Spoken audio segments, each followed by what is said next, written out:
Hi, Chad. Come on in. Thank you. Okay, ready for the interview? I sure am. Okay, well, why don't you have a seat over there? Okay.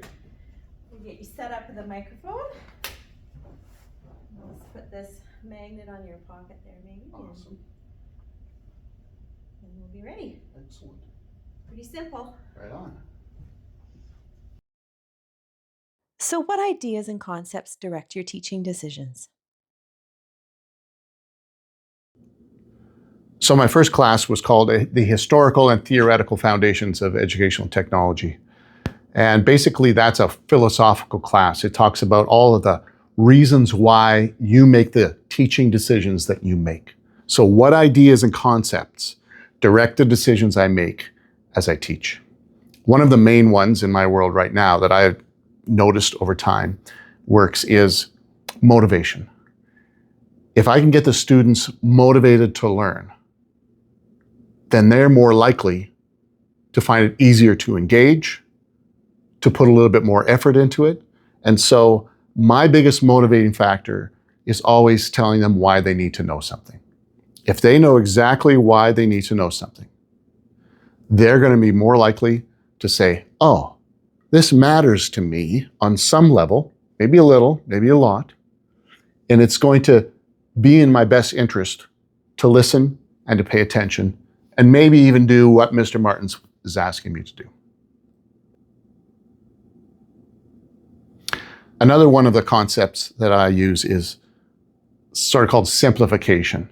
In other words, how do I take hard ideas like how a carburetor works? There's so many elements in how a carburetor works. There's like physics and chemistry and all that stuff coming together. How do I take those ideas and simplify them to a place where they can understand them, and then bring them back to the complicated again and put them into the mix of how the whole structure works? That's the trick. How do I simplify for understanding? And how's your philosophy changed throughout the master's program?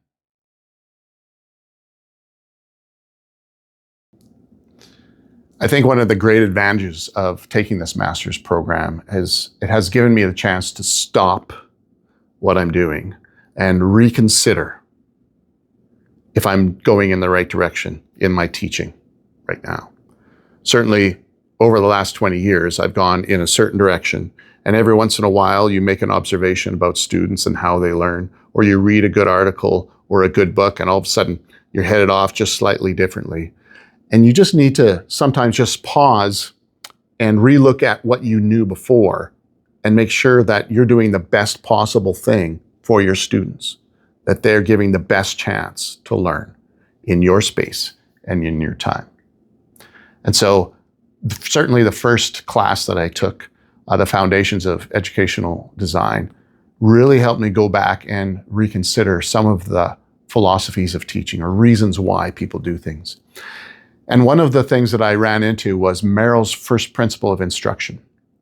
As I explored Merrill's first principles, I saw how it reaffirmed the things that I was doing and also enriched them. There were directions that I thought, oh, I haven't thought about doing that sort of thing in order to activate their prior knowledge. I hadn't thought about how I could introduce a problem that could later lead to further and deeper understanding.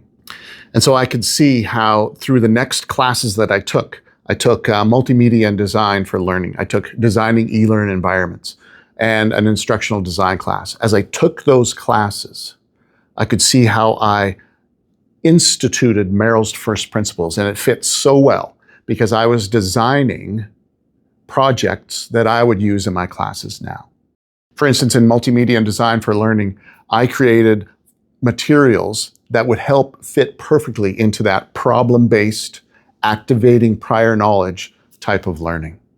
In designing e-learn environments, I had a 5-day unit where I used Merrill's first principles to teach really complicated things like how a carburetor works.